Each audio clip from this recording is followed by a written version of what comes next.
मेरा नाम है अक्कू और मैं जा रही हूँ नेपाल बाय फ्लाइट। तो मैं आपको लेके चलती हूँ पहाड़ियों की वादियों में और मैं आपको बताऊँगी कि नेपाल कैसा है और नेपाल की ट्रिप पे जाना भी चाहिए कि नहीं। तो सबसे पहले हम जा रहे हैं दिल्ली इंटरनेशनल एयरपोर्ट और ये है मेरी नेपाल की एयर होस्टेस और ये मेरी डॉटर जो अपने दादू के साथ कर रही है मस्ती। फिर हम पहुंचते हैं काठमांडू के होटल में और ये है दादू पोती कर रहे हैं ब्रेकफास्ट और ये है मेरे प्यारे पतिदेव और हमने करा वेज फूड ऑर्डर क्योंकि उस दिन था ट्यूसडे, तो नो नॉन वेज, पर खाना बहुत ही ज़्यादा लाजवाब। फिर हमने करी कैब होटल के थ्रू क्योंकि वहाँ हमें इतनी नॉलेज नहीं थी, वहाँ पेट्रोल बहुत ही ज़्यादा महंगा है इसलिए हमको कैब भी बहुत महंगी पड़ती है। तो हमारा फर्स्ट डेस्टिनेशन था स्वयंभू, वहाँ हमने करे थे फोटोशूट। राधू का ध्यान तो पूरे मेरे कैमरे में है। फिर आई मेरी लवली सासू मॉम। फिर हम निकलते हैं नेक्स्ट डेस्टिनेशन यानी कि पशुपतिनाथ मंदिर, पर देर पहुंचने की वजह से मंदिर था बंद, पर हमको देखने को मिला वहीं पर खूबसूरत सी गंगा आरती जो बहुत ही ज़्यादा अमेजिंग थी। मज़ा आ गया था सच में। वो आरती देखकर हम सब थोड़ी देर वहीं खड़े रहे, हम सब मिलकर आरती कर रहे थे। मैंने ये सब लाइफ में पहली बार एक्सपीरियंस किया था। दिल को तो जैसे सुकून सा मिल गया। फिर आता है हमारा नेक्स्ट डे, ये है हमारा होटल रिडर्स इन। फिर हम सब निकल जाते हैं नेक्स्ट डेस्टिनेशन यानी कि एक मंदिर जिसका नाम था कैलाशनाथ। और ये पुल देख रहे हैं आप, ये देखकर तो मेरी हालत ही ख़राब हो गई थी। ये इतना स्विंग हो रहा था, ऐसा लग रहा था कहीं मैं गिर ना जाऊँ। पर वेदर की बात करें तो मज़ा ही आ गया था, बहुत सुंदर लग रहा था सब। और राधू को तो देखो मज़ा ही आ गया, उसको तो फिर हम बड़े आगे। ये है आसपास के नज़ारे। फिर हमने लिए मेरी फेवरेट चीज़ बॉल, वाह वाह। फिर मेरी मदर इन लॉ थक गई, फिर हमने बैठकर थोड़ी कॉफ़ी पी। ठंड में गर्म कॉफ़ी या चाय पीने का तो मज़ा ही अलग है। फिर आगे बढ़कर हमें लगी थोड़ी सी भूख। इंडिया का पिज़्ज़ा तो बहुत ही खाया हम सब ने, तो हमने ट्राई किया नेपाल का पिज़्ज़ा। एक्सपेक्टेशन थोड़ी कम थी पर पिज़्ज़ा सच में लाजवाब था। फिर हम बढ़े अपनी मंजिल की ओर और राधू को आ रही थी नींद, मार रही थी झपकियाँ। बाहर का वेदर बहुत अच्छा था। नेपाल का वेदर दिन में उफ वाली गर्मी और रात में कपकपाती ठंड। फिर मैंने अपने पति देव को ऊपर करा जूम। फिर हमने नेक्स्ट डे शुरू हुआ, हम निकल गए, हमने करे काठमांडू को बाय बाय।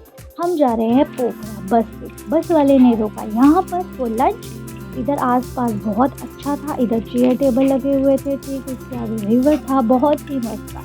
और जितना मस्त देखने में था उतना ही गंदा इधर का खाना।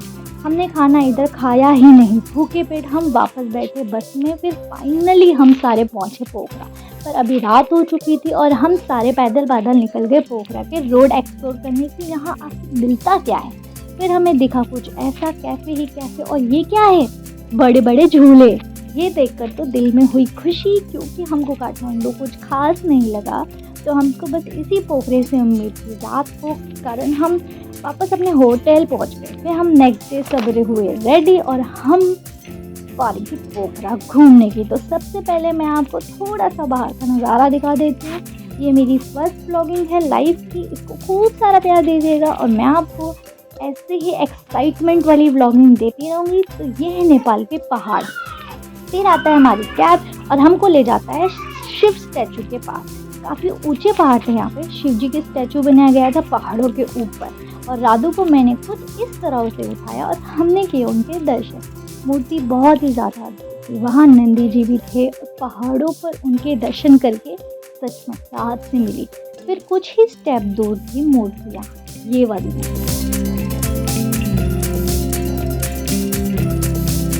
इनके दर्शन करके हम निकल गए नेक्स्ट डेस्टिनेशन यानी कि गुप्तेश्वर गुफा। इस गुफा की अपनी ही हिस्ट्री है, मतलब आप मानोगे ही नहीं, जन्नत था इसके अंदर। तो कुछ यूं सीढ़ियों के सहारे आपको जाना था नीचे। सीढ़ियाँ थी थोड़ी खतरनाक और अलाउ ही नहीं था कैमरा।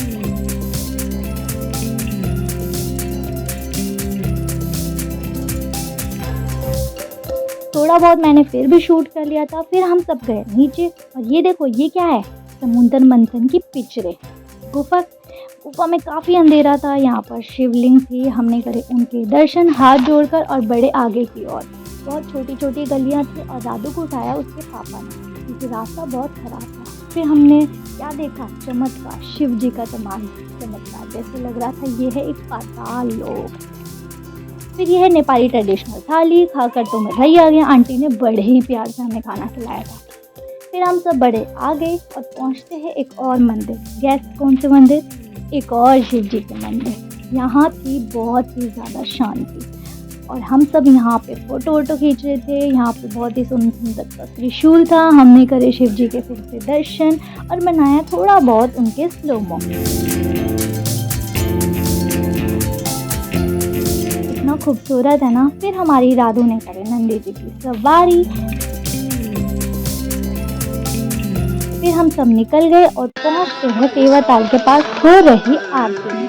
इस ताल के बीचों बीच है एक मंदिर, इसलिए यहाँ हर शाम को होती थी जोर जोर से आरती और यहाँ सभी मिलकर आराम से बैठकर तालियों से करते हैं भजन, गाकर करते हैं आरती। कितना अच्छा लगता है। तो हम भी वहीं खड़े होकर करते हैं आरती और एंजॉय करते हैं इस आरती। हमने भी थोड़े बहुत गाए भजन और करी आरती। इतना अच्छा था ये सब, ताल के पास हो रही आरती। फिर हम सब गए थे, वहाँ पहुँचकर राधू इधर उधर भागने लगी क्योंकि पूरे दिन वो गोदी में थी तो वो हाथ नहीं आ रही थी। तो मैंने करी उसके साथ थोड़ी सी मस्ती।